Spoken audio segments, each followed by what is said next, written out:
इस साल जन्माष्टमी 6 और 7 सितंबर दोनों दिन मनेगी। ज्योतिषियों का मत है कि कृष्ण जन्मोत्सव 6 की रात ही मनानी चाहिए, क्योंकि इसी रात में तिथि नक्षत्र का वो ही संयोग बन रहा है जैसे द्वापर युग में बना था। वही द्वारका, वृंदावन और मथुरा सहित बड़े कृष्ण मंदिरों में वैष्णव संप्रदाय के मुताबिक 7 तारीख को यह पर्व मनेगा।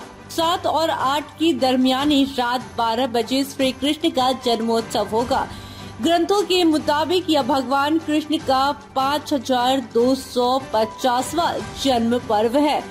अष्टमी तिथि 6 सितंबर को दोपहर करीब 3:30 से शुरू होगी और 7 सितंबर को शाम 4 बजे तक रहेगी। श्री कृष्ण का जन्म अष्टमी तिथि की रात में हुआ था, इसलिए ज्योतिषियों और ग्रंथों का कहना है कि 6 को जन्माष्टमी मनाए। 7 तारीख को सूर्योदय के वक्त अष्टमी तिथि रहेगी, इसलिए उदया तिथि की परंपरा के मुताबिक ज्यादातर मंदिरों में इसी दिन जन्माष्टमी मनेगी। इस लिहाज से देश के ज्यादातर हिस्सों में 7 सितंबर को ही जन्माष्टमी मनाई जाएगी।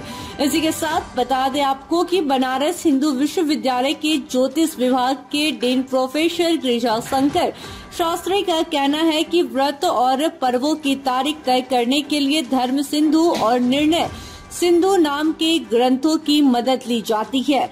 इन दोनों ही ग्रंथों में जन्माष्टमी के लिए कहा गया है कि जब आधी रात में अष्टमी तिथि और रोहिणी नक्षत्र हो तब कृष्ण जन्मोत्सव मनाए। 6 से 7 सितंबर की रात में कृष्ण जन्म पर्व मनाए, क्योंकि शिवरात्रि और दीपावली की तरह जन्माष्टमी भी आधी रात में मनाया जाने वाला पर्व है। बनारस में 6 सितंबर को ही जन्माष्टमी मनेगी।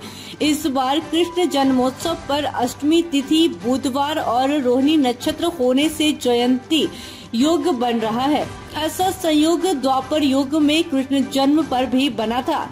इस दिन षष्ठ, लक्ष्मी, सरल, अवैचारी और दामिनी नाम के 5 राज योग भी रहेंगे। अष्टमी तिथि 6 को दोपहर 3:30 बजे से शुरू होगी, लेकिन अष्टमी तिथि के साथ रोहिणी नक्षत्र 6 से 7 की दरमियानी रात ही होगी। ये संयोग कृष्ण जन्म का माना गया है। 6 सितंबर को जब सूर्योदय होगा तब सप्तमी तिथि होगी। 7 को सूर्योदय के समय अष्टमी तिथि होगी। इसी उदय तिथि कहते हैं। कई मामलों में ज्योतिषीय गणना में उदय तिथि का महत्व होता है। इस लिहाज से 6 को सप्तमी तिथि और 7 को अष्टमी तिथि मानी जाएगी।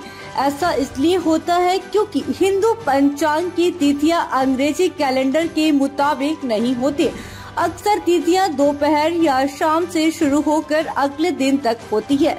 जिस तिथि में दिन भर व्रत के बाद पूजन का महत्व होता है वो ज्यादातर उदय तिथि में मनाई जाती है। जिन तिथियों में रात की पूजा का महत्व ज्यादा होता है उनमें उदय तिथि का महत्व नहीं देखा जाता। जैसे दीपावली में अगर अमावस्या का एक दिन पहले ही शुरू हो गई हो तो अगले दिन उदय तिथि की अमावस्या के बजाय एक दिन पहले ही अमावस्या पर रात में लक्ष्मी पूजन किया जाएगा।